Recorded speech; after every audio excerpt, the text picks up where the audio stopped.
Welcome to Metaphysical Soul Speak. I'm your host, Elena Fox Starks.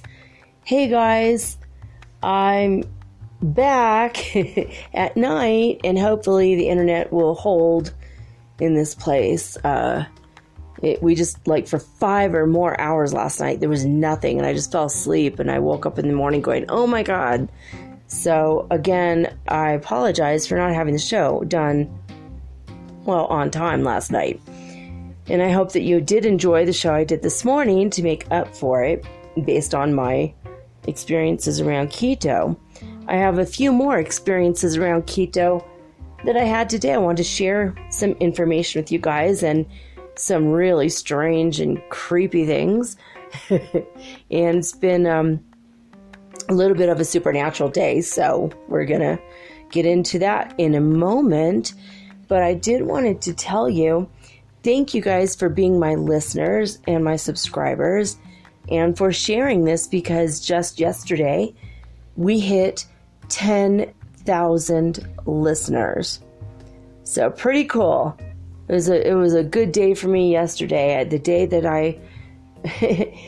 I got my residency visas to stay in Ecuador 2 more years, and I hit 10,000 listens. So that was really cool. Listens, not listeners. We're still a pretty small podcast, but we're getting there. And that's all the people that have listened since January 3rd. So pretty cool. I'm really grateful for that.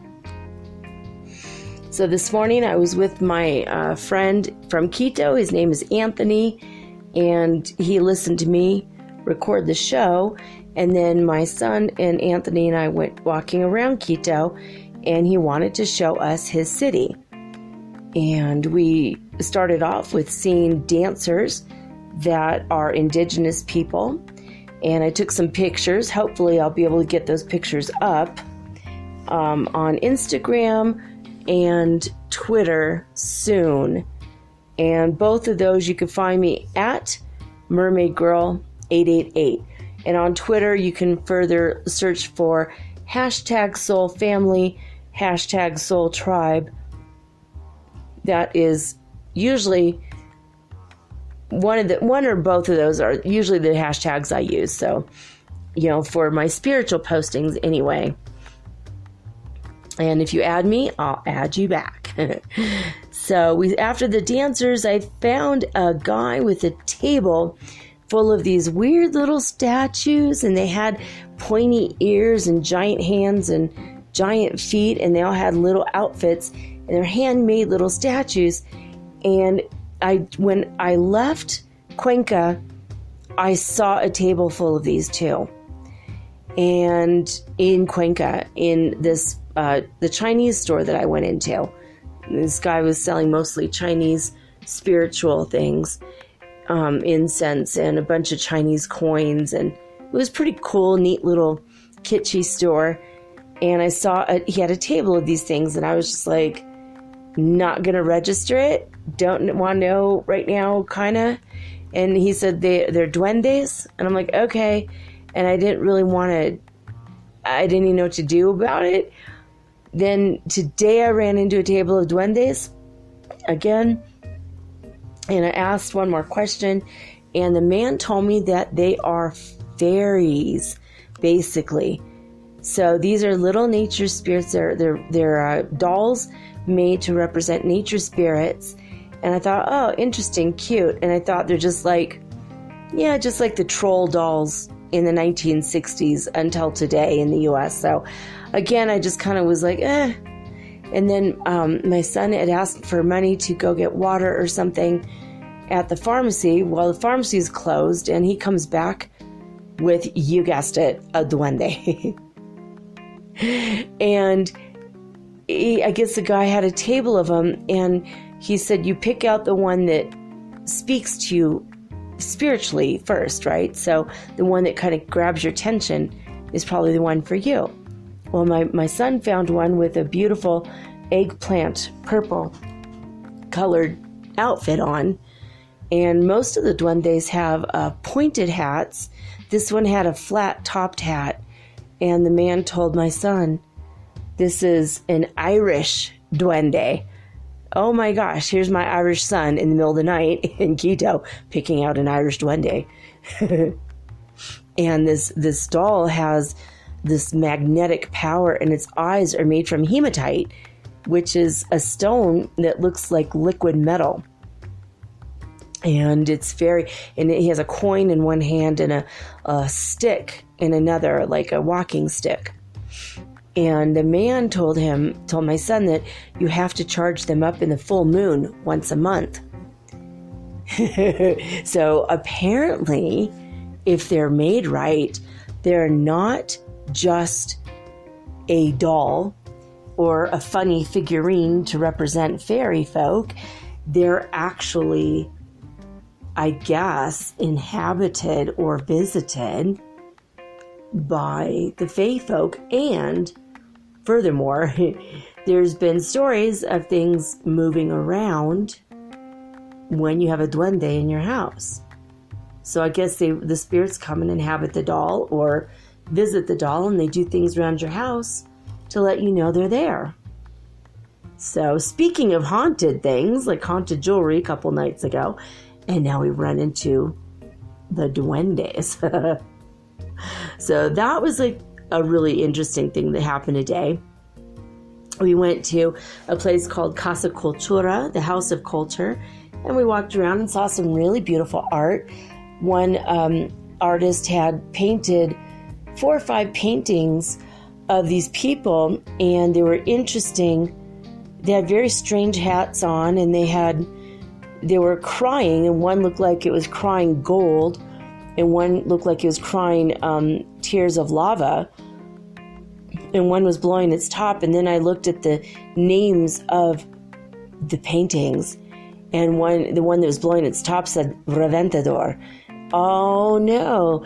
Then I get it. This woman had painted the spirits of all of the volcanoes. So I got pictures of all those. I'm going to hopefully put those up also on my Instagram feed as well as on my Twitter.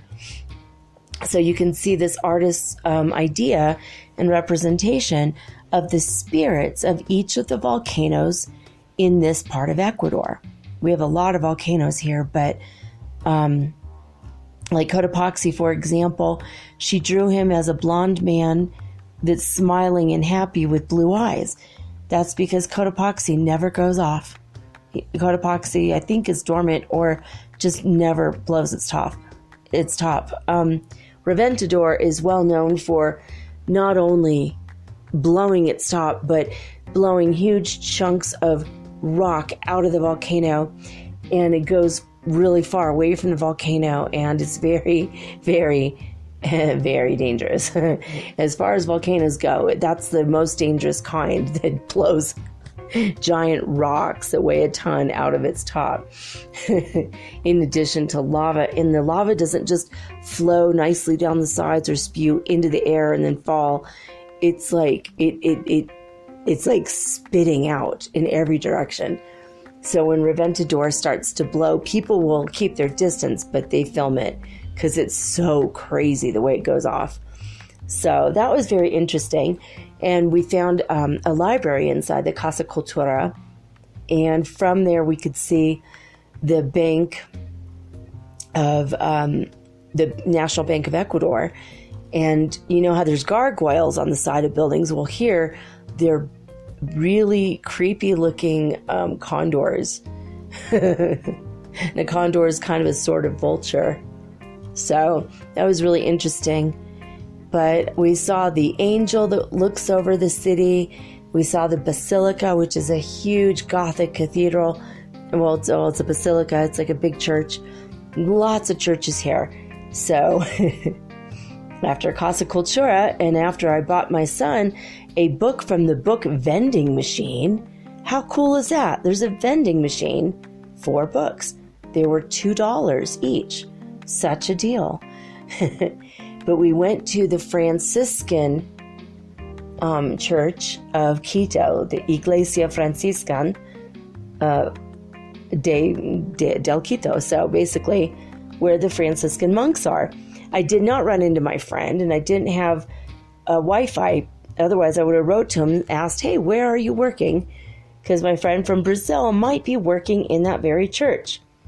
But this is going to be the creepy part, guys. You're not going to believe it when I tell you about the church. Okay, so the way that this church was built, there was a man named Antonio, yet again with the name Anthony, which is why I wanted to bring it up. There was a man named Antonio, and he wanted to build a church in one night. A really incredible church in one night. So he made a pact with the devil that he can build the church for the Franciscan monks in one night. This is also a convent, by the way. You have the monks on one side and the nuns on the other. So anyway, and the devil said, okay, but in the morning when you're done building it, I'm going to take your soul. And he said, okay, if I could build it in one night, you can have my soul.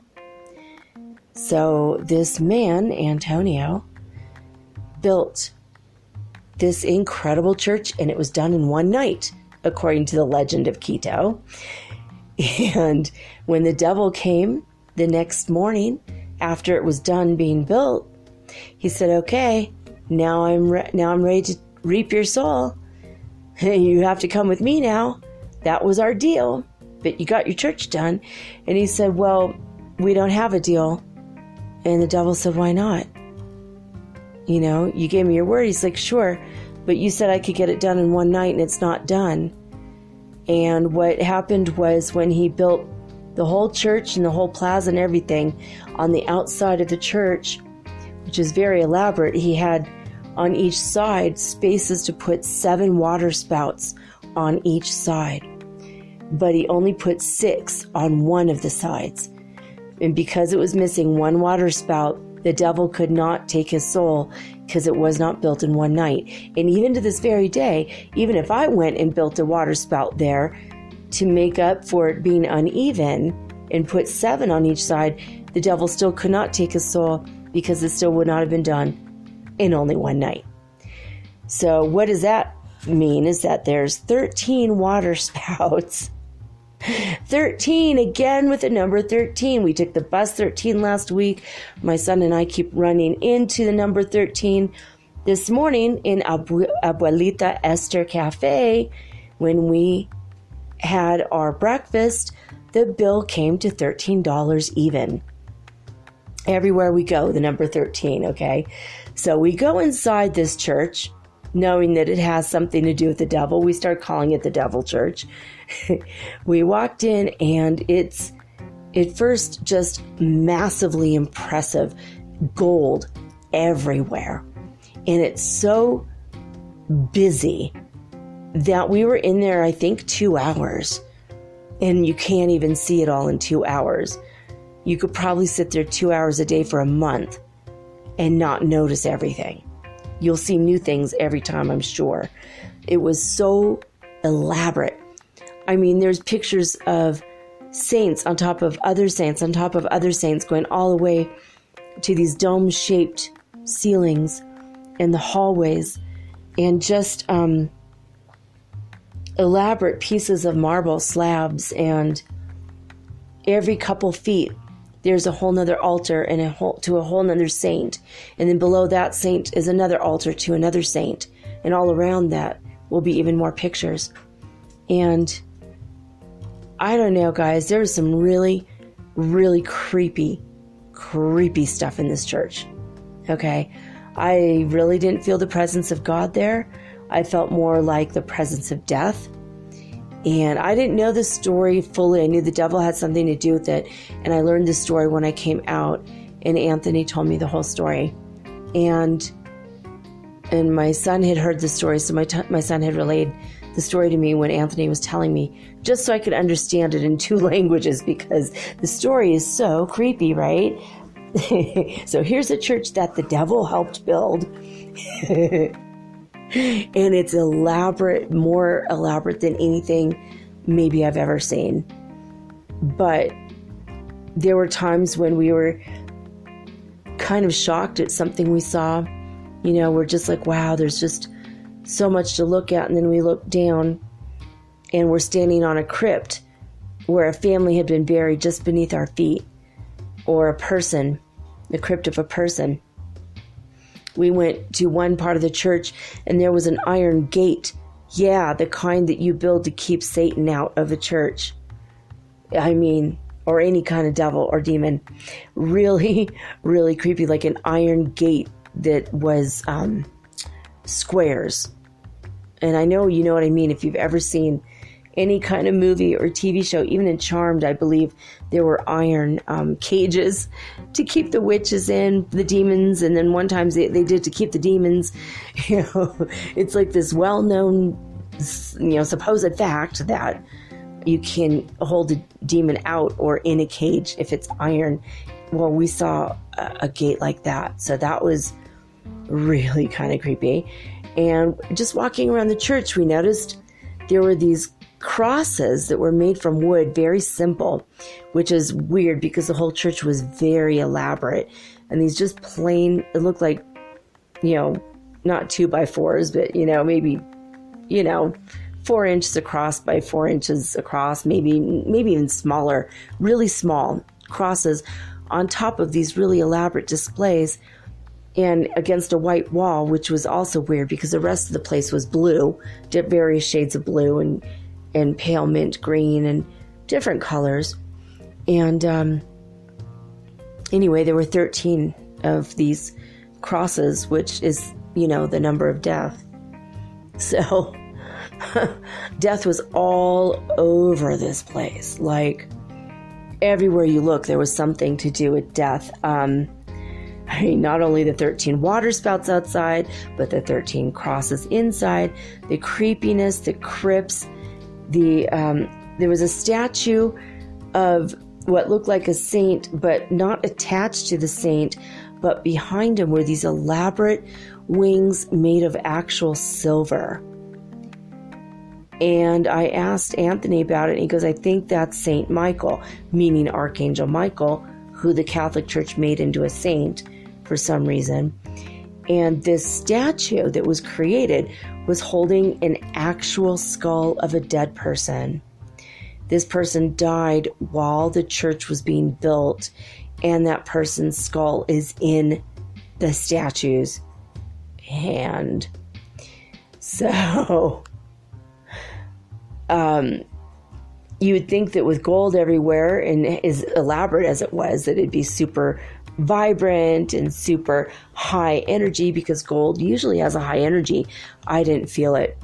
I crossed myself, like I'm a Catholic person, to be respectful to the people there, and I went and I sat in a pew, or sat, in the bench, and then kneeled down onto the pew, as if to pray so that I could get a better look. So we sat in the front row in the center so we could look more and more. And I said a little prayer, and I asked Mother Mary to be with me. And she said, oh, I don't like that church. I go, this is why I want you to be with me, please, because this is very creepy. She said, she told me that she found the place to be very offensive, and that it was just so, gaudy, Gaudy, not godly, Godly. And it's just, I'm going to put the pictures up. You guys are going to see it. I'm going to put it up. So it started to rain when we started to leave, and suddenly the sky opened up and big black clouds formed over this church. But just a little bit away from the church, the sky was still blue. And the clouds are beautiful, various colors of blue. But they were kind of a purpley blue. Some were cobalt blue. Some were very pale blue. Just, it looked like a painting, a masterpiece painting outside. It was so gorgeous. Like, it didn't look, the clouds looked surreal. They did not look even real because they were too perfect, except above the church where there were square-shaped black clouds. And it was pouring rain when we wanted to leave, just pouring, pouring, pouring. And so we decided to sit down. This lady had been sitting in this place, and when she was sitting there, everything seemed to be okay. And then when she got up and walked away, and all of a sudden, this water appeared out of nowhere on the steps from where she was sitting. And we kind of joked, like, what did she do here? Like, maybe she peed on the steps, which obviously she didn't. And as we sat there, more water appeared, just formed on the steps. But what's really weird about that is directly above that little tiny section, it was next to the iron gate to keep the devil out, okay? We were sitting right next to that gate, and it looked like droplets of water. And even though it was raining outside, we were still pretty far inside. Directly above us, we thought maybe the ceiling is leaking. It wasn't. It was pure white ceiling, zero leaks, completely dry. There was no explanation for this water to appear out of nowhere. And we were all like really afraid and freaked out and didn't want to touch it. We went back into another corner of the church where there was a secondary, probably a fourth place actually, to pray, like a separate little place. And the woman statue that was in front there wasn't Mother Mary. I don't know which saint it was, but she was crying and she looked like she was in agony. And that's when we realized we're standing on a crypt where a family had been buried. And then next to her on the side wall was Our Lady of Guadalupe with probably four or 5 dozen roses in 5 different colors. And it was a very beautiful display, but everything else was really creepy except for the Guadalupe part. And then we went to another part, and there was a little door, okay, like 2.5 feet tall. Who the hell is going through a 2.5 foot tall door? And it was about 2 feet wide. And we took a picture of it. My son tried to take a picture. 3 times his screen went black. It went blank, and his camera refused to take a picture. But he could turn around and take a picture of anything else in the room except this door. And then he had to try, and the 4th time he was able to get a picture of the door. What was on the door at the very bottom? Literally a pirate symbol of the Jolly Roger, skull and crossbones. We get out of the church, and there's these big black cockroaches just on the outside part of the wall, crawling around in the rain. Literally one of the creepiest church experiences I've ever had. It was so creepy. The whole place, it's like, it kind of reeks of the devil's hand, you know, like it has been a part of it. Like it was, I didn't feel the presence of God. I didn't feel the presence of Jesus. I didn't feel blessed to be there. I prayed because I felt like I needed protection. And the whole time I was in there, I was like cleaning the place, trying to take all the negative energy and just, you know, put it in the ground and ask the earth to please clean this place. The energy was bad, in my opinion. It was bad. And a lot of the people inside the church, they didn't go just to pray. They went in there to cry and cry and cry. One of the statues on the wall looked like a man in an electric chair, but it was a normal chair, but it was just the way it was built was the shape of an electric chair. And the man was like covered in blood. And then below it was a picture of further blood, gory image. It was really creepy. The whole place it gave me the willies. It was like, it'd be a really good place to visit, like on Halloween or something. It was pretty much that creepy. It was beautiful, but completely creepy. Like, it did not, it didn't really give me a feeling of joy, and it was very, very weird. And I was shocked. At one point, we saw a monk walk through, a Franciscan monk walk through, and as he's walking through, he disappeared into a door, and I don't know where he went. That was kind of weird. And then I saw one nun that came also out of nowhere, kind of in the same area of the church, so it might be a secret door. We did see a couple secret doors. So I don't know, he came out of a different one, or went into a different one, and she came out a different one. But when she left, she just went out the front door. But they were, every hour or so, they would do a little bit of a prayer.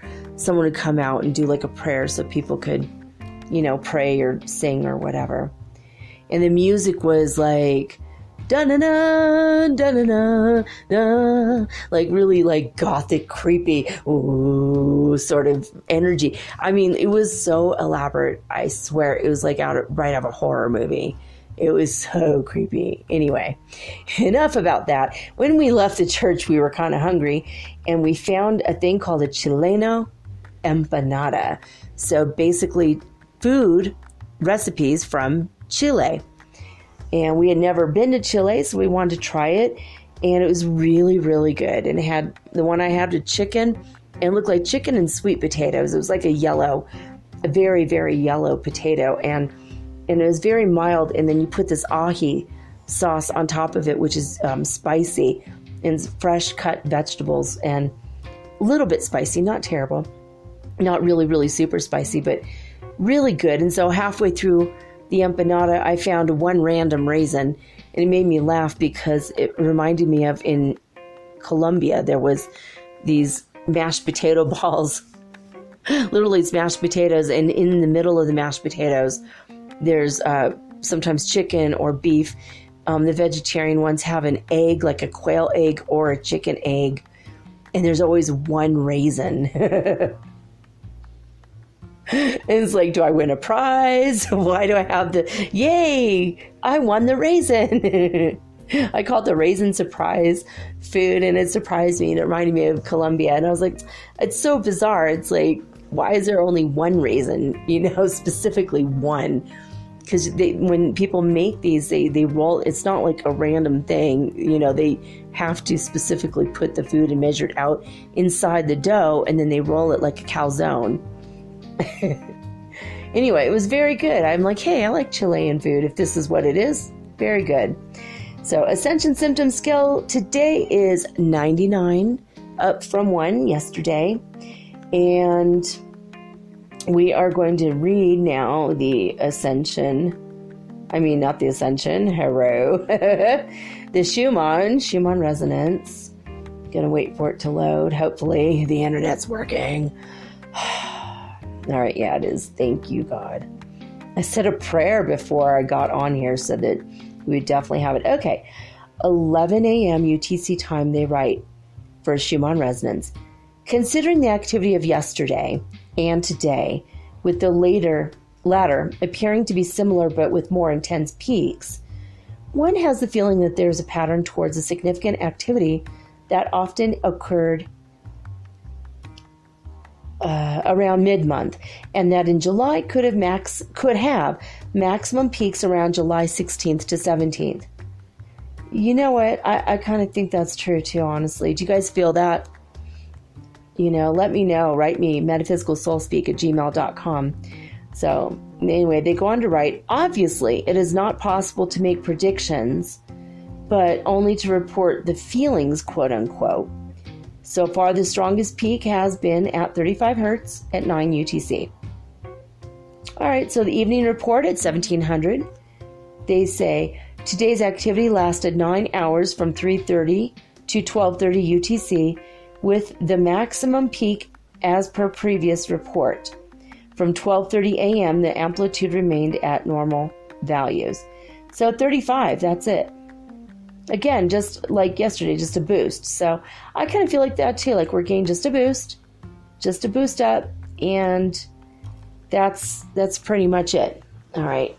So we're going to read from A Course in Miracles now to keep our vibrations high, especially after the creepy church talk. So lesson 35 today. My mind is part of God's. I am very holy. My mind is part of God's. I am very holy. So it goes on to say, and you should read the lesson yourself, Lesson 35, A Course in Miracles, acim.org. It says, basically, if you're going to apply the idea for the day, you can say, for example, and this is not my personal examples, this is what it says in the lesson, I see myself as imposed upon. I see myself as depressed. I see myself as failing. I see myself as endangered. I see myself as helpless. I see myself as victorious. I see myself as losing out. I see myself as charitable. I see myself as virtuous. So whether it's negative or positive in your mind, whatever it is, whatever you see yourself as, you say that, and then you say, but my mind is part of God's. I am very holy. So again, the main idea for the day is that my mind is part of God's. I am very holy. All right, guys. So when I come back, I'm going to read a book from my friend who likes to be called Dwatrick. His real name is Stanley Bostwick. This is the only book he has written. He is a brilliant, creative genius mind. If it weren't for Dwatrick, there never would have been a fashion channel. Period. It was his idea to have a fashion channel, the very first one. He actually has played a part in the role of fashion. We're going to talk about Dwatrick a little bit later, I guess. Earlier I did say, though, it's called The Big Book of Booop. It's not really called that. I was looking for it. I finally found it. You can read it for free, even after I read it. Or you could go to the YouTube channel and look up The Big Book of, or look up Boop Boop, or Boop, or just look up Dwatrick, because he's the only one in the world. And you look that up, and you're probably going to get to see my old roommate from Guatemala. Literally, in a couple different videos, he reads the book in his pajamas in a little trailer, like an old-fashioned like bullet trailer, and he's inside and he's in his pajamas, and he's got a super adorable personality. I love him. He's super eccentric. He has fiery red hair and big blue eyes, and he's from the UK. He's from Bristol, England. And we're going to read his book, The Book of, right after this message.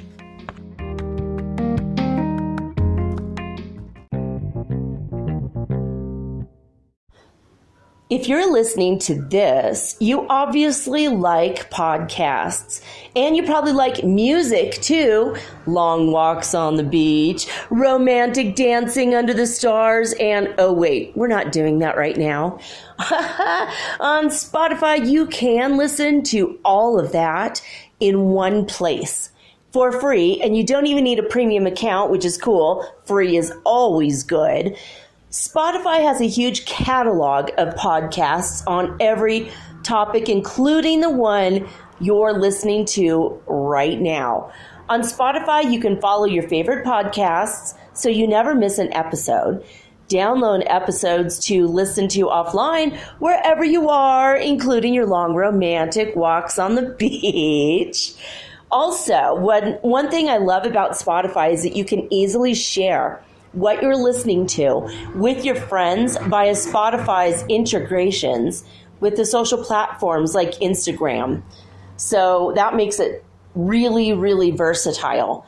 Just search for Metaphysical Soul Speak on the Spotify app or browse podcasts in the Your Library tab. And follow me, of course, don't forget, so that you'll never again miss an episode of Metaphysical Soul Speak. Spotify is the world's leading music streaming service, and now it can be your go-to for podcasts too. Thank you guys so much for supporting Metaphysical Soul Speak on Spotify.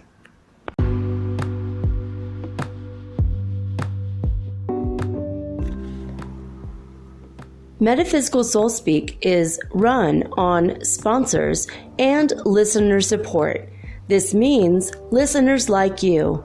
If you are so inclined to support my efforts and my little podcast, please visit me at anchor.fm/metaphysical and pledge an amount of your choosing today.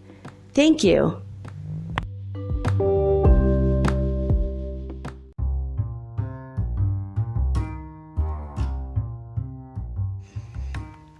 Boop, boop.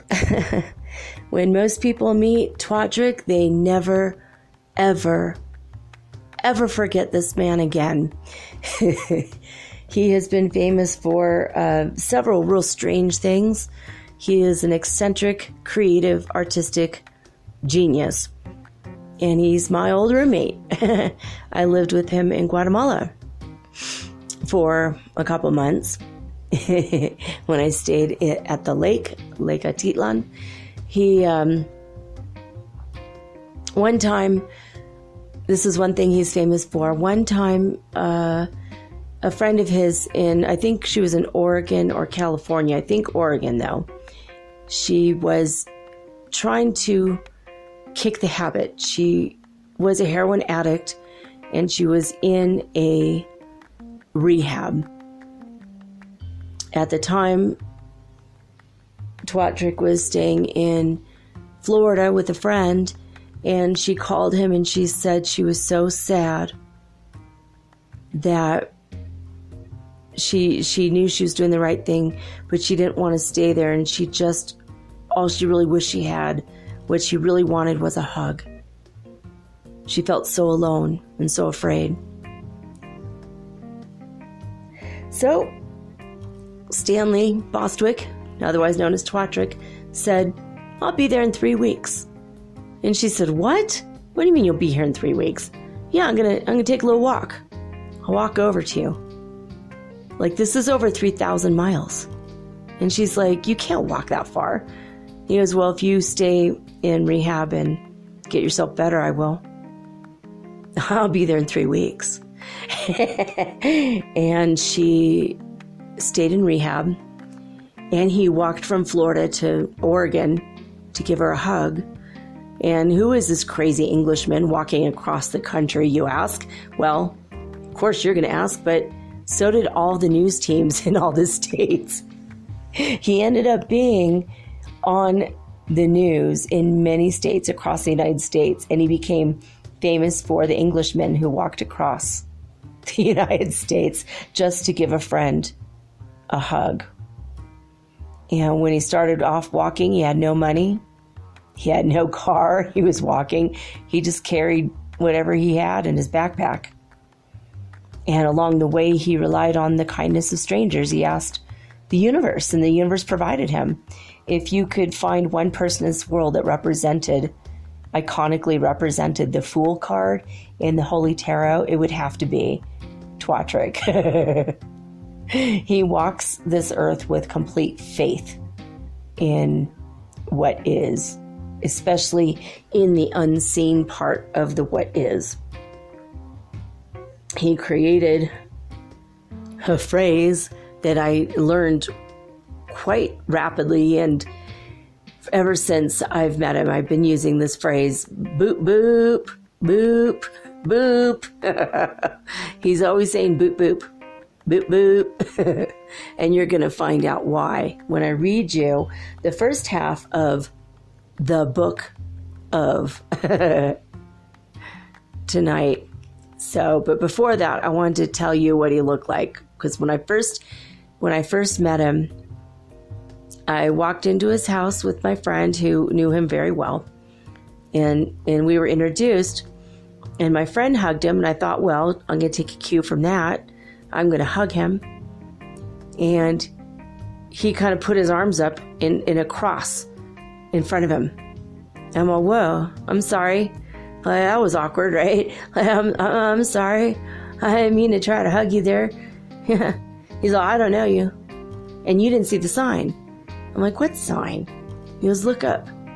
And above his head was a sign that he wrote. It was like a piece of paper. It said the word hugs. There's a circle around it with a line through it. He says, it's a no hugging day today. I'm all, oh, all right. Okay. And then he's like, I don't know you. I don't trust you. I don't know who the F you are. I'm like, okay. I'm like, that was kind of weird. It's my first impression, right? Like, what? But that was the first thing. The second thing was he had half of his face was shaved clean, and the other half of his face was a mustache and beard. And then above the mustache and beard part of his head, that half of his head was shaved clean, like no hair at all, completely bald. But the other half of his head, he had very long hair that was curly and red, fiery and going in every direction. And he said for a while he had it the opposite way, but it made the native local people crazy, and they acted very angry around him. But when he did it in that combination, it was fine. So, excuse me, that was my first impression of him. This guy is one of the craziest people I've ever met. He's so eccentric and so strange. And I don't even know, like, I was on edge. I don't know if I should like this guy. I don't know. But we got to know each other really well. And I lived away from him, but in the same town for like a month or something. Talked to him every day, a couple times a day. We ate a lot of meals together. And he was one of those people that brings people together. If you've ever been to Burning Man, you probably know him. He's famous, infamous, I guess. And he's one of the coolest people on the planet. And all the things I told you that happened yesterday with like handing out free oranges, Stanley Bostwick or Twatrick had inspired me to hand out free ice cream in the park in Lima, Peru. And he said it's just wonderful to bring joy to people. So he literally PayPal'd me $20 and told me to go across the street and spend $10 on ice cream to give away free to people. I got stopped by a cop, not knowing what the hell's going on. And I got stopped by the park administrator, not knowing what the hell's going on. Like, why on earth would anyone be so generous and nice? And I told him how sweet it was. You know, my friend would do this often. He would make art and he would give it away free, or he would, you know, find some cool kind of, like a cart giving away French fries, or in Guatemala, or something like that, you know, taco stand in Mexico, or wherever he is in the world. He travels the world.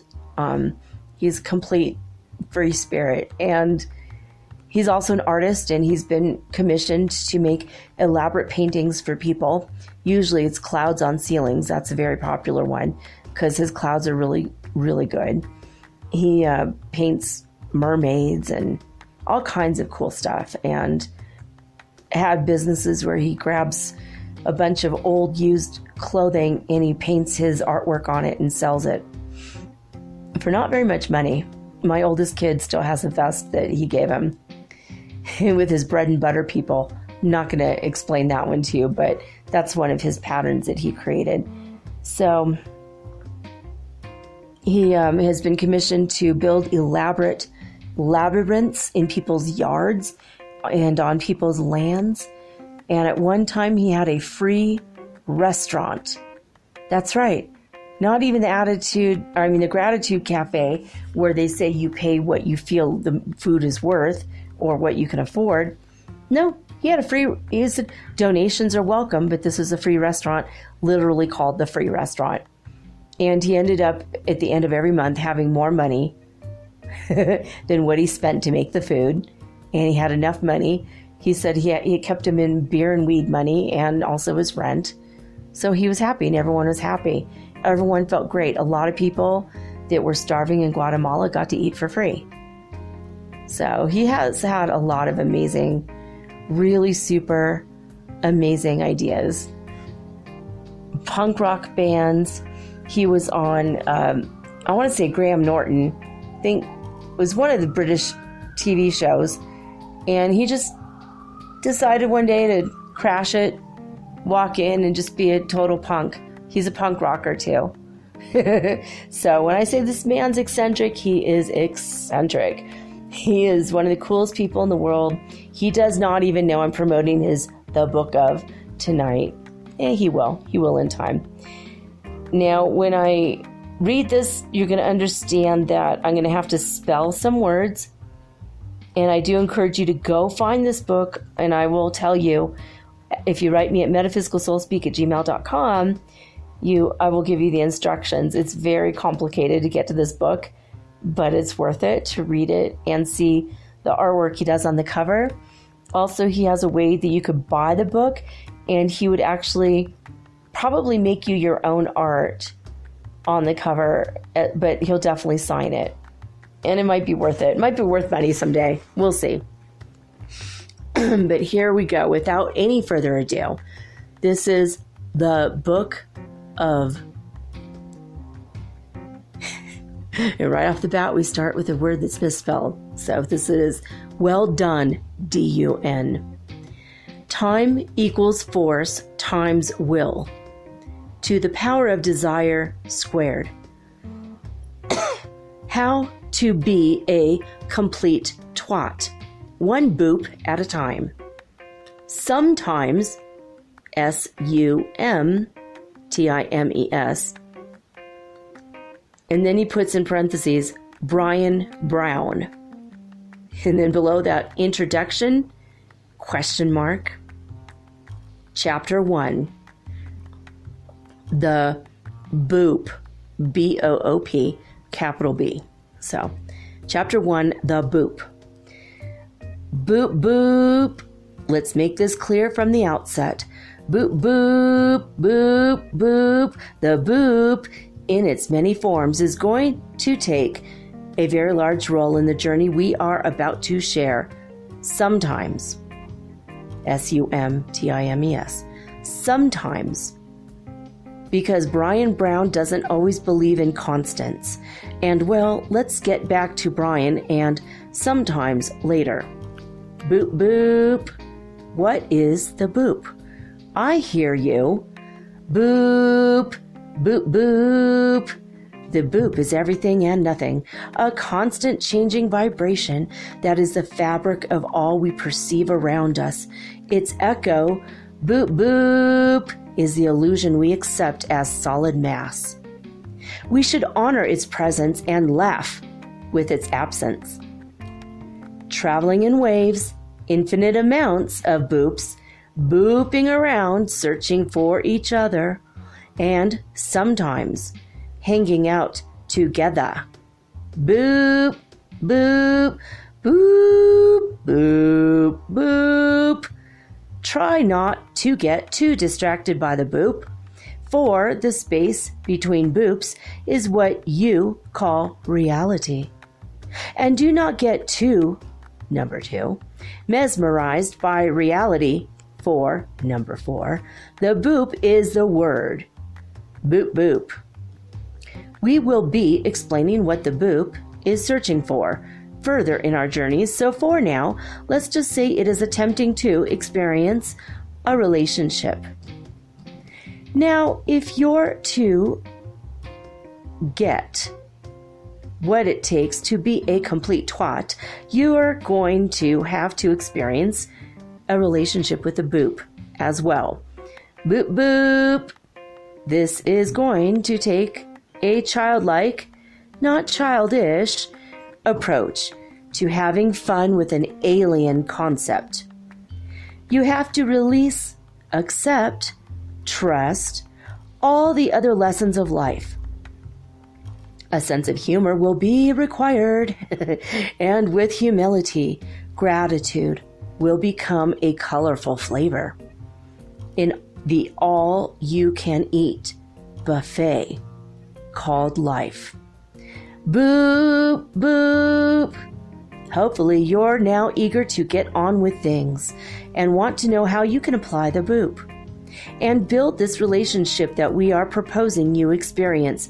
Boop, boop, boop, boop. Poco, poco, one boop at a time, sometimes. Yes, it's that simple. One boop will do. You can do it out loud, silently. You can write it down with company or in groups. Don't build a temple to or around the Boop, for it is the temple. Have fun with it and create your own rules. Boop, boop. Accept the Boop all over time. It will make sense. Accept the Boop and over time it will make sense. Sometimes. Again, SUMTIMES. Sometimes. Because the Boop is everything and nothing. You are able to adjust the relationship you're experiencing in the moment, as though your body is a magic elevator that has a different Boop button for every floor imaginable. You can literally boop Yahweh to anywhere, thing, F-I-N-G, or time in the universe. Boop, boop, boop. Waves are booping all around you. You are made from Boop groups, creating inspiring Boop patterns. All that you perceive around you are echoes of Boop patterns and active Boop waves grouping in patterns. Boop, boop, boop, boop, boop. The Boop itself is from a positive and negative, a spinning yin and yang. A spinning yin and yang. Marble of energy. Boop. Their positive and negative charge, quote-unquote charge, switches.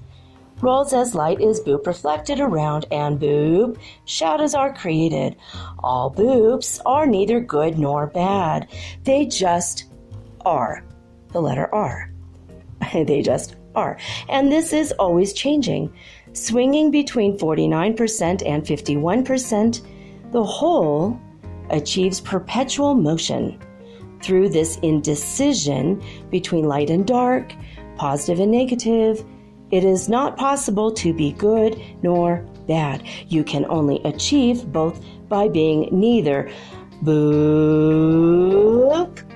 By applying this belief, you can boop your way through situations, adapting your state of mind, and surfing reality, quote-unquote reality.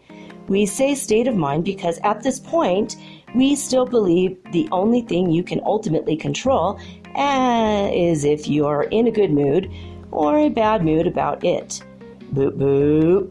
We will be explaining later why the Boop has this indecision when we explain why the Boop is searching. Boop, boop. Everything around us, living or otherwise, is formed from groups of Boops. Individually and as a whole, constantly switching roles from positive/negative. We do this at different speeds according to the vibration of the essence of what drives the Boop. The spirit of the Boop. The spirit is in each Boop, but also manifests itself as a whole when the Boop is in a relationship. By nature of the Boop's journey, the mass of the being, physically and spiritually, is always changing. You are always changing as a Boop and in relationship to other Boops. We do this consciously and unconsciously, as a mechanical monkey might. An automated process of Boop energy, switching from plus/negative as it relates to different versions of itself through observation of its relationships. Boop, boop, boop, boop. But so we have Boop energy made from something, S-U-M thing. something. Booping around looking for something. It hangs around in what appears to be number 2, letter B, an endless variety of groups, adapting to observations of itself, creating an illusory universe that we have a lifetime to share. Boop, boop. Number 1, what is the boop made from? Number 2, what is the boop looking for and why? Number 3, how does it survive? Before we get to those very important points, the substance of why we share this journey, we would like to share some, SUM, observations. You, letter R, letter UR, of course, 3, to ignore them. Boop, boop, lessons you can learn and use as navigational tools. The purpose of life. The purpose of life is to assist the whole in observation of the self boop. The purpose of life. The purpose of life is to assist the self in the observation of the whole boop. Religion. Sometimes we should, SHOOD, sometimes we should practice what we preach or look elsewhere for inspiration, SHUN. Boop, boop, boop, boop, boop, boop, boop. Humility. Humility is the first lesson in life. The reason humility is the first lesson in life is to help you do more than observe it. It is one thing, F-I-N-G, thing. It is one thing to observe release. It is another thing altogether when humility is applied. Humble release followed by humble acceptance will lead somewhere, SUMWHERE, somewhere, other than back to humility. Endlessly throughout our lifetimes, we will be presented with a variety of changing observations containing those and other life lessons. They come in no particular order, and humility is key to those quote-unquote doorways. One leads to another and is carried forward in the observation. Gratitude, with or without humility, does not look the same when it is preceded by humility. Humble acceptance and humble release. At this point, humble gratitude would carry you forward with these observations, and observed gratitude would return you to humility as a default.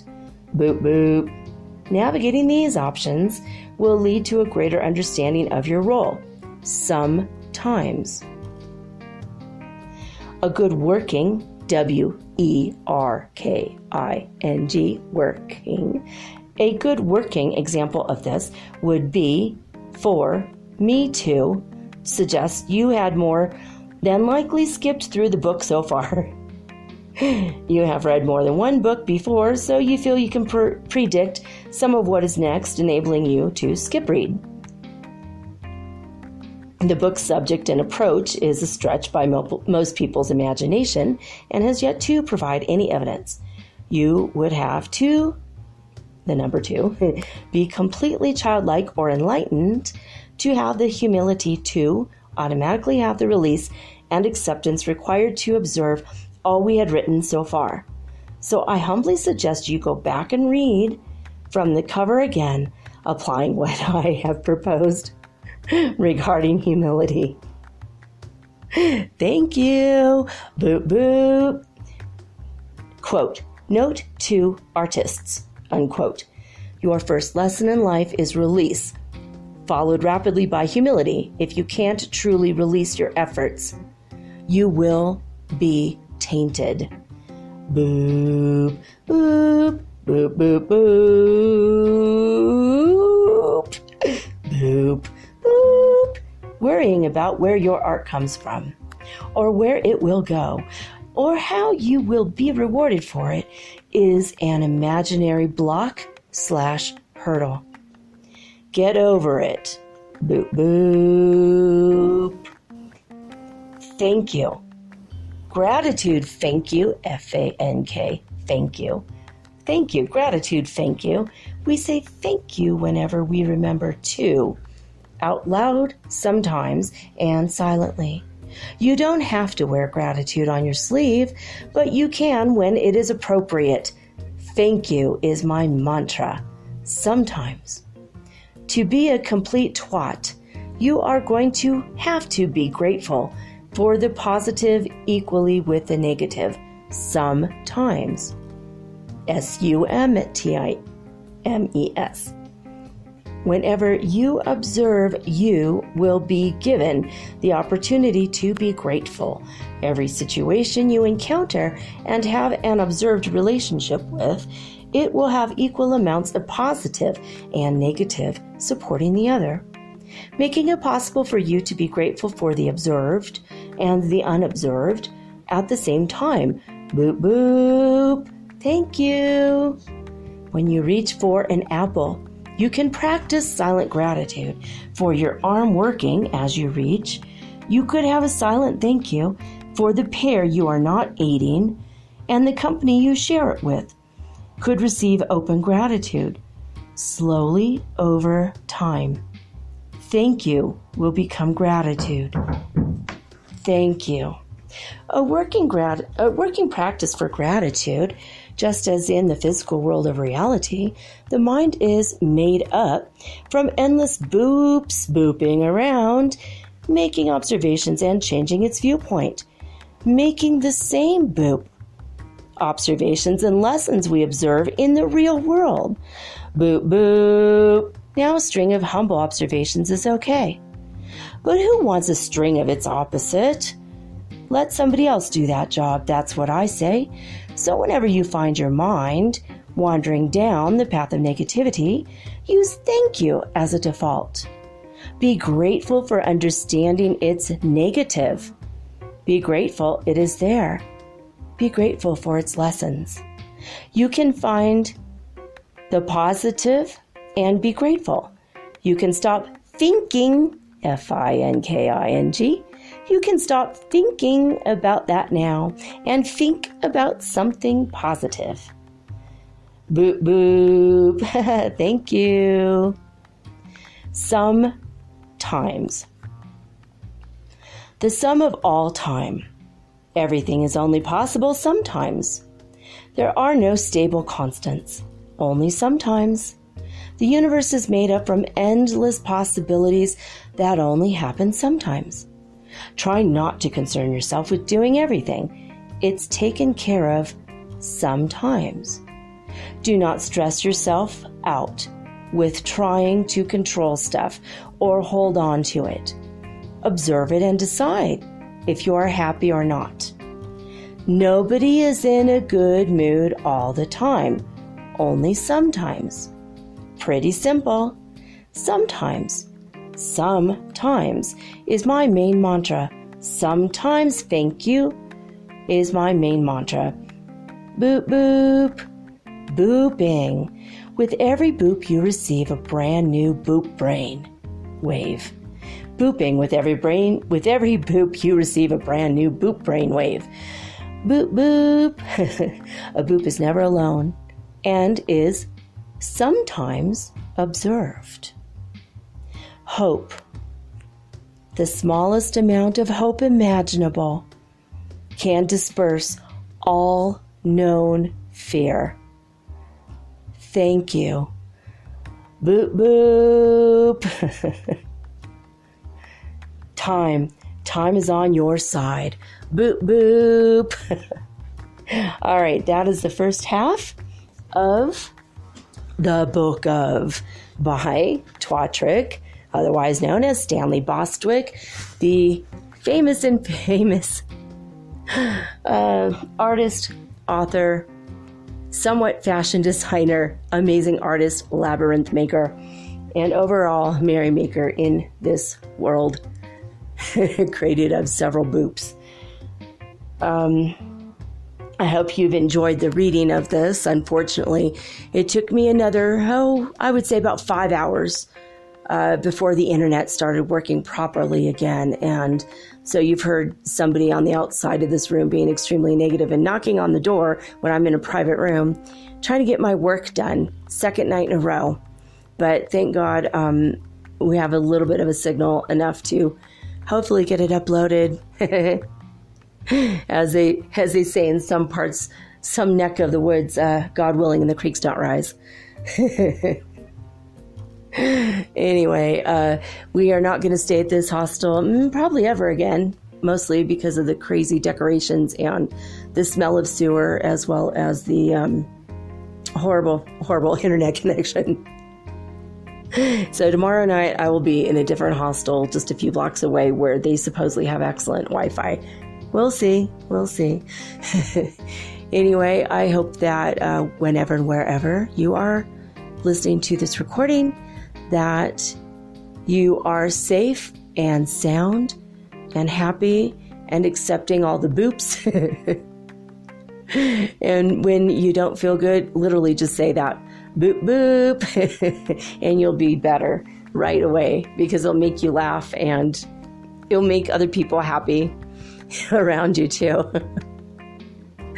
Next week, we'll come back with the second half of The Book of by Twatrick.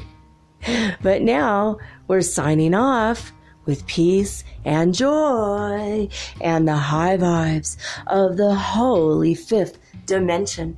Until next time, peace.